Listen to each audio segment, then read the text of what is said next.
as an academic, you can take one of two roads when you kind of get an academic position. You can keep doing the same thing, which historically, I think all our predecessors were very much like that. They would work on one study organism, they would work on that study organism for their entire lives. What I really wanted to do is I wanted to start testing some of the ideas I had in non-human animals on humans.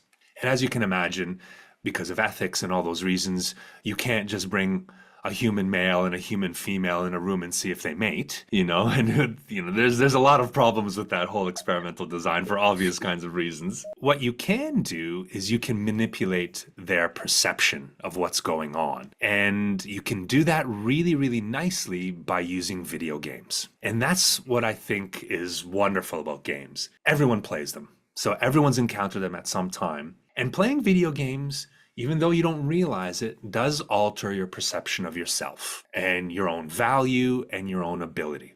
Like you can imagine if you get online and if you play with a bunch of people and you win 10 games in a row and you are just absolutely destroying your competition, you're going to drop off that game and you're going to go, oh man, I am so good. Being good at video games just makes us feel good. And that translates to making us feel good in other areas. And that manipulates our perception of ourselves and how we behave towards others, and therefore how others behave towards us. So that's how I first got into video games, because it was a really neat way to manipulate people's perception of themselves in a predictable kind of way. And then we can kind of see what effect that has downstream and potentially why people behave the way that they do. And then that ended up leading to me creating our Ludo.